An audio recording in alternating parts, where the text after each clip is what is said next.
Bilkis Bano rape case में अब गुजरात की दो रेमिशन पॉलिसीज के बारे में जानिए, 1992 वाली और 2014 वाली। तो 2014 की जो पॉलिसी है ना, वो क्लियरली ये कहती है कि किसी भी हालत में रेपिस्ट और मर्डरर्स को अर्ली रिलीज नहीं दिया जाएगा।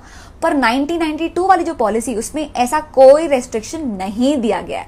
अब ये जो 11 लोग हैं, उन्हें सजा कब मिली? 2008 में। तो इन पर 1992 वाली पॉलिसी अप्लाई होगी, मतलब जब सजा मिली तब जो पॉलिसी थी वो अप्लाई होगी। ஆனால் நான் கேட்பது புத்தகத்தை வெளியிடுங்க விஜய், நான் பேசுங்க, எல்லாம் பண்ணுங்க, ஆதாரத்தின் அடிப்படையில் பேசுவோம். சும்மா வாய்க்கு வந்தது மணிப்பூர் அப்படியே பேசிட்டு போயிடலாம். என்னுடைய அன்பான வேண்டுகோள், ஒரு பேசிக் காமன் சென்ஸை வளர்த்திக்க வேண்டிய நேரம். விஜய் அவர்கள் மணிப்பூர் செல்வதற்கு தயாராக இருந்தால் அவரோடு மணிப்பூர் செல்வதற்கு நான் தயார். மணிப்பூர் ஃபுல்லா சுத்தி காட்டுவதற்கு நான் தயார். மணிப்பூரை பத்தி தெரியணும், ஜியோகிராஃபி என்ன, மணிப்பூர் ஹிஸ்டரி என்ன, மேப்ல எங்க இருக்கு, மணிப்பூருக்கும் மியான்மருக்கு எவ்வளவு தூரம், ஏன் அதை நம்ம ட்ரக் ட்ரையாங்கிள்னு சொல்றோம், எதுவும் தெரியாம மணிப்பூர் ஜியோ பாலிடிக்ஸ். அண்ணன் விஜய் அவர்கள் நான் அன்போடு வரவேற்கிறேன். மணிப்பூர் விஜய் அவர்கள் மணிப்பூர் செல்வதற்கு தயாராக இருந்தால் அவரோடு மணிப்பூர் செல்வதற்கு நான் தயார். மணிப்பூர் ஃபுல்லா சுத்தி காட்டுவதற்கு நான் தயார். ஏன்னா விஜய் அண்ணன் இப்ப அரசியல்ல, பொது அரசியல்ல என்னுடைய அன்பான வேண்டுகோள், ஒரு பேசிக் காமன் சென்ஸை வளர்த்திக்க வேண்டிய நேரம். ஏன்னா ஒரு சினிமா நடிகராக உச்சத்தில் இருந்துட்டாங்க, பெரிய ஒரு நடிகர், எல்லோருக்கும் பிரித்த ஒரு நடிகர். அரசியல் கருத்து சொல்லும் பொழுது ஜியோ பாலிடிக்ஸ் இம்ப்ளிகேஷன் என்ன, மணிப்பூர் என்ன, என்ன பிரச்சனை, அங்க இருக்கக்கூடிய ட்ரைபல் பிரச்சனை என்ன, மியான்மர்ல இருந்து யார் உள்ள வர்றா, இந்த ட்ரக் ட்ரையாங்கிள்னு திரும்ப திரும்ப சொல்றோம் என்ன, மணிப்பூர்ல எந்த ஆட்சி காலத்துல பிரச்சனை அதிகமாக இருந்தது, காங்கிரஸ் ஆட்சி காலத்தில் எத்தனை பேர் இறந்தாங்க, 10 ஆண்டு காலம் பிஜேபி ஆட்சி காலத்தில் எத்தனை பேர் இறந்திருக்காங்க, இந்த பிரச்சனை ஏன் உருவாச்சு, எங்களுடைய சொந்த கட்சியில் இருக்கக்கூடிய முதலமைச்சரை ஒரு ட்ரைபல் கம்யூனிட்டியை சார்ந்தவங்க முதலமைச்சருடைய இல்லத்தை கொளுத்தும் போதும் கூட அங்க இருக்கக்கூடிய போலீஸ் துப்பாக்கி எடுத்து சொல்லிங்க, அதுக்கு துப்பாக்கி தீர்வு கிடையாது. அதற்கு நாம் எல்லாம் உடனே armed forces special powers act Manipur ஃபுல்லா மறுபடியும் ரீஎக்ஸ்டெண்ட் பண்ணி அதற்கு தான் அங்க இருக்கக்கூடிய பெண்கள் அம்மனமாக நடந்தார்களா மணிப்பூர்ல ஒரு காலத்திலேங்க காங்கிரஸ் ஆட்சியின் பொழுது. ஆனால் அண்ணன் விஜய் அவர்களுக்கு இதை சொல்ல வேண்டும் என்பது என்னுடைய அன்பான ஆசை. காரணம், புதுசா அரசியலுக்கு வந்திருக்காங்க, சில விஷயங்கள் அவர்கள் தெரிந்து கொள்ள வேண்டும் என்பதற்காக. இன்னைக்கு மணிப்பூரை பொறுத்தவரை, மணிப்பூர் பாருங்க மணிப்பூர் பாருங்க என்ன சொல்றாங்க, மணிப்பூரை பொறுத்தவரை இன்னைக்கு வடகிழக்கு அந்த பகுதி மட்டும் நல்லா விஜய் என்ன கேட்டுக்கணும். நாங்கள் ஆட்சிக்கு வந்த பிறகு மணிப்பூர்ல 2004 இருந்து டிஸ்டர்ப்ட் ஏரியா டிக்ளரேஷன். ஆர்மி யார் வீட்டுக்கு வேணாலும் வரலாம், யாரை வேணாலும் சர்ச் பண்ணலாம், காவல்துறையில போய் கேஸ் ரெஜிஸ்டர் பண்ண முடியாது. 2004 இருந்து இருந்ததை 1/4/2022 மணிப்பூர்ல அதை வெறும் 15 போலீஸ் ஸ்டேஷன் லிமிட்டுக்குள்ள சுருக்கி அதையும் மத்திய அரசு வாபஸ் வாங்கியிருக்காங்க. நன்றாக புரிந்து கொள்ள வேண்டும்.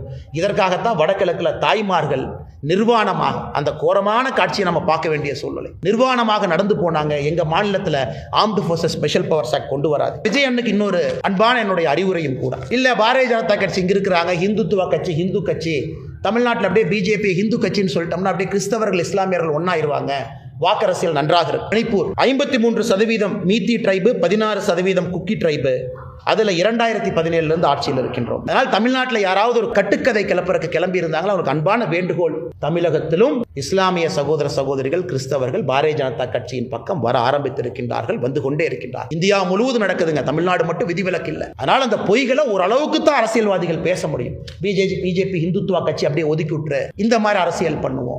தயவு செஞ்சு மணிப்பூரை பத்தி யாராச்சும் பேசுறீங்கன்னா, நான் எந்த வேலையாக இருந்தாலும் சரி, அண்ணன் விஜயாக இருந்தாலும் தமிழகத்தில் இருக்கக்கூடிய அரசியல் தலைவர், நீங்க மணிப்பூர் வர நான் வர்றேன், மணிப்பூர் கூட்டிட்டு போறேன், பாரதிய ஜனதா கட்சி உங்களை அழைத்து செல்லும். மணிப்பூர்ல இருக்கக்கூடிய பாரதிய ஜனதா கட்சி எந்த இடத்தை பார்க்கணும் நான் கூட்டிட்டு போறோம், பார்ப்போம். கலவரம் யார் வந்தது? பாரதிய ஜனதா கட்சி உருவாக்கிய கலவரமா இது? ஆனால் நான் கேட்பது புத்தகத்தை வெளியிடுங்க விஜய், நான் பேசுங்க, எல்லாம் பண்ணுங்க, ஆதாரத்தின் அடிப்படையில் பேசுவோம். சும்மா வாய்க்கு வந்தது மணிப்பூர் அப்படியே பேசிட்டு போயிடலாம். 2% கட்சி பரவாயில்லைங்க, எங்களை மாதிரி சாதாரண ஆட்கள் 2%, 4%, 6%, 12% எல்லாம் வந்துடும். கட்சி சில பேர் உழைச்சு கொண்டாந்துட்டாங்க, அடுத்து 30% போயிடும். ஆனால் சும்மா அப்படியே மேடையில் வர வேண்டியது ஒரு விகடன் போன்ற ஒரு முக்கியமான ஒரு பத்திரிகை, அந்த மேடையில் அரசியல் பேச வேண்டியது என்னங்க அது? நான் இதுவரை மரியாதையாக தமிழகத்தில் எல்லோருக்கும் மரியாதை கொடுக்க வேண்டும் என்று தான் அரசியல் பண்றோம். ஆனா இது போன்ற பேசினா நம்ம தரவுகளின் அடிப்படையில் பேச வேண்டி வருதுங்கண்ணா. மணிப்பூரை பத்தி தெரியணும், ஜியோகிராஃபி என்ன, மணிப்பூர் ஹிஸ்டரி என்ன, மேப்ல எங்க இருக்கு, மணிப்பூருக்கும் மியான்மருக்கு எவ்வளவு தூரம், ஏன் அதை நம்ம ட்ரக் ட்ரையாங்கிள்னு சொல்றோம், எதுவும் தெரியாம மணிப்பூர் ஜியோ பாலிடிக்ஸ். ஏன் மணிப்பூர் பற்றியற வேண்டும் என்று சைனா நினைக்குது, ஏன் மியான்மர் நினைக்குது, ஏன் நம்ம கடுமையான ஆக்ஷனுக்கு போகாம இருக்கோம்னா? 2 ட்ரைபல் சண்டை போடுறாங்க, துப்பாக்கி சூடு நடத்தி நாளை காலையில குக்கியும் ஏத்தி நீங்க சமாதானப்படுத்திடுவீங்களா? இதெல்லாம் 100 ஆண்டுகளாக இருக்கக்கூடிய பிரச்சனை. மலை மேல குரூப் இருக்காங்க, மலைக்கு கீழே குரூப் இருக்காங்க, மலை கீழே இருக்கிற குரூப் மேல போய் நிலத்தை வாங்க முடியாது. அந்த பிரச்சனை தான் இந்த பிரச்சனை. ஹைகோர்ட் ஜட்ஜ் தீர்ப்பு கொடுக்கிறார், ஒரு கம்யூனிட்டி ட்ரைபல் ஆக்கு. இன்னைக்கு எல்லா விதமான விதத்தையும் கையாண்டு பிரச்சனைக்கு நார்த் ஈஸ்ட்ல அது தமிழ்நாடு மாதிரி கிடையாதுங்க, ஹை ட்ரைபல் ஐடென்டிட்டி. சொந்த சீஃப் மினிஸ்டருடைய வீட்டை கொளுத்தும் போது நாங்கள் துப்பாக்கி சூடு நடத்தாம இருக்கோம். ஏன்னா துப்பாக்கி சூடு தீர்வு கிடையாது. அதுக்கு மறுபடியும் நார்த் ஈஸ்ட் பத்தி எறியணும், மறுபடியும் தாய்மார்கள் உடை உடுத்தாம ரோட்டுக்கு வரணும், மறுபடியும் ஆர்ம்டு ஃபோர்ஸஸ் ஸ்பெஷல் பவர்ஸ் ஆக்டை எடுங்கன்னு சொல்லணும். இது ஒரே நாள்ல ஏஎஃபிஎஸ்பியை கொண்டு ஆர்மி 10 காலத்தை இறக்கி ஷூட்டட் சைட் ஆர்டர் கொடுத்து 24 ஹவர்ஸ்ல கொண்டு வர தெரியாதாங்கன்னா, இது 20 ஆண்டுகள் கழித்து இந்த அமைதி வந்திருக்கு இந்த பிரச்சனை வெடிக்கிறதுக்கு முன்னாடி. அதனால் கொஞ்சம் ஜியோகிராஃபி ஹிஸ்டரி தெரிஞ்சுக்கிட்டு பேசணும் என்ன நடக்குது. அதான் அன்பான வேண்டுகோளை தவிர வேற எதுவும் என்னுடைய வேண்டுகோள் இல்லைங்கண்ணா.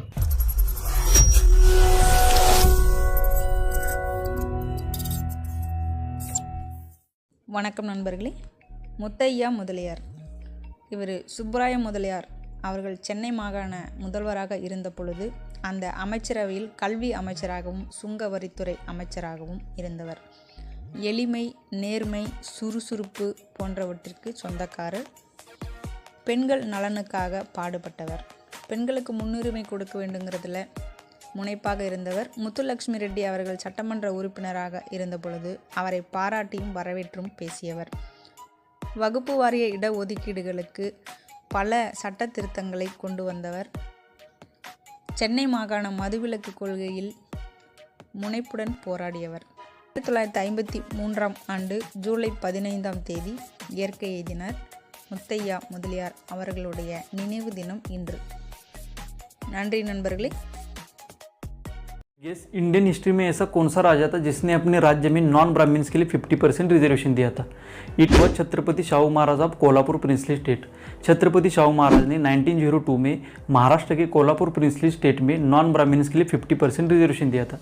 होने वाला है कुछ दिन पहले में बताइए क्या रिजर्वेशन खत्म होने वाला है? कुछ दिन पहले ऑनरेबल सुप्रीम कोर्ट ने SC/ST रिजर्वेशन में क्रीमी लेयर डालने के लिए सजेस्ट किया, पर क्रीमी लेयर है क्या? आइए इनसे समझते हैं। क्रीमी लेयर को समझते हैं क्या होता है? नहीं, कुछ भी समझना मुझे समझना ही नहीं है भाई। मुझे नहीं पता है, हमारा आरक्षण खत्म हो रहा, वो नहीं होना चाहिए, बस बात खत्म। आप समझते क्रीमी लेयर? ये क्रीमी लेयर ही चल रहा है। कोई बात नहीं, मैं समझाता हूँ। क्रीमी लेयर का कॉन्सेप्ट ऑलरेडी OBC कोटा में अप्लाइड है। इसके अंडर उन OBC लोगों को जिनके annual house hold income 8 lakh से ऊपर है उन्हें OBC कोटा का रिजर्वेशन नहीं मिलता है। मतलब कि सिर्फ OBC समुदाय में जन्म लेने से आपको OBC कोटा का बेनिफिट नहीं मिल जाएगा। इससे ये होता है कि रिजर्वेशन का फायदा गरीब और जरूरतमंद OBC लोगों को ही जाता है जो इसके असली हकदार हैं। पर SC/ST में क्रीमी लेयर का कोई प्रावधान नहीं है, यानी अमीर SC/ST के बच्चे ही रिजर्वेशन का फायदा उठाएंगे और जो असल जरूरतमंद गरीब SC/ST लोग हैं वो रिजर्वेशन के फायदे से वंचित रह जाते हैं। आप जरूर सुना होगा, पर इनका क्या मतलब है और ये कैसे डिफरेंट है, चलिए समझते हैं। तो पहली कैटेगरी हम समझते हैं शेड्यूल्ड कास्ट की। अब इन्हें रिजर्वेशन इसलिए दिया जाता है क्योंकि इस कम्युनिटी ने अपने कास्ट के कारण काफी ज्यादा डिस्क्रिमिनेशन और एक्सक्लूजन फेस किया और अनफॉर्चुनेटली आज के टाइम पर भी कई सारी जगहों पर इन्हें अनटचेबल्स की तरह ट्रीट किया जाता है। लास्ट सेंसस के हिसाब से पंजाब में सबसे ज्यादा SCs रहते हैं। दूसरा कैटेगरी है शेड्यूल्ड ट्राइब्स। अब ये जो कम्युनिटी है ये रिमोट या फॉरेस्ट एरियाज में रहती है और इनकी जो कल्चरल प्रैक्टिसेस है, लाइफस्टाइल है, ये काफी यूनिक होती है और इसीलिए इन्हें एजुकेशन इंस्टीट्यूशंस में और गवर्नमेंट जॉब्स में रिजर्वेशन दिया जाता है। शेड्यूल्ड ट्राइब की सबसे ज्यादा पॉपुलेशन मिलती है नॉर्थ ईस्टर्न स्टेट्स में। तीसरा है अदर बैकवर्ड क्लास या OBCs। तो वो लोग जो SC या ST की कैटेगरी में नहीं आते पर फिर भी किसी टाइप का सोशल या एजुकेशन डिसएडवांटेज फेस करते हैं तो उन्हें हम कहेंगे OBC और उन्हें रिजर्वेशन मिलेगा। इन of all central government jobs and seats 50% of all central government jobs and seats in central government institutions. But do we still need it? Let's find out थोड़े numbers के साथ. Out of India's 1.4 billion population, scheduled caste, scheduled tribe and other backward classes make up about 74% of the population for whom these reservations are made. But according to the UNDP, the number of people living in different levels of poverty in India has fallen to 16.4% in 2021 from 55% in 2005. Essentially what is happening is there are families that fall under these backward classes based on their caste, but they are economically well off and take advantage of these reservations. मैं personally ऐसे काफी सारे लोगों को जानता हूँ और आप भी जानते ही होंगे. These numbers are different from state to state depending on the population, but overall it is similar. Bihar has now passed a bill to increase the reservation to 75% from the Supreme Court's recommendation of 50% because this state has a higher chunk of backward and poor population. But the scenario is drastically different in other states. What are your thoughts on this? जानते हैं आप क्या है? एक higher cast का lower caste के लोगों के साथ डिस्क्रिमिनेशन, जैसे कि छुआछूत। और इस प्रॉब्लम को सोल्व करने के लिए हमने बनाया एक जादुई पिटारा, यानी कि रिजर्वेशन। लेकिन आजादी के 75 साल बाद भी न सिर्फ ये पिटारा खुला है बल्कि बड़ा भी हो रहा है। अब देखिए, रिजर्वेशन की शुरुआत की गई थी बस 2 कैटेगरीज से, लेकिन फिर आया मंडल कमीशन, जिसका काम था इंडिया की बची हुई बैकवर्ड क्लासेस को ढूंढना। और पिटारे में से निकल के आई एक और नई कैटेगरी, ओबीसी। एक और नई कैटेगरी की खबर देश में आग की तरह फैली। स्टूडेंट्स ने देश भर में प्रोटेस्ट किए, कुछ ने तो खुद की जान भी ली। फाइनली बात पहुंची कोर्ट तक। कोर्ट ने ओबीसी कैटेगरी को अलाउ तो कर दिया, पर कास्ट बेस्ड रिजर्वेशन पे कैप लगा दी 50% की। लेकिन रिजर्वेशन 50% पे भी नहीं रुका, क्योंकि अब इंडिया में आ चुकी है रिजर्वेशन की एक और नई कैटेगरी, इकोनॉमिक वीकर सेक्शन के लिए। अब देखिए, गरीबी और सदियों तक चला डिस्क्रिमिनेशन जरूर एक सच है, लेकिन उतना ही सच ये भी है कि मेरिट को बस 40% चांस दे रहे हैं हम इंडिया में। इंडियन हिस्ट्री का एक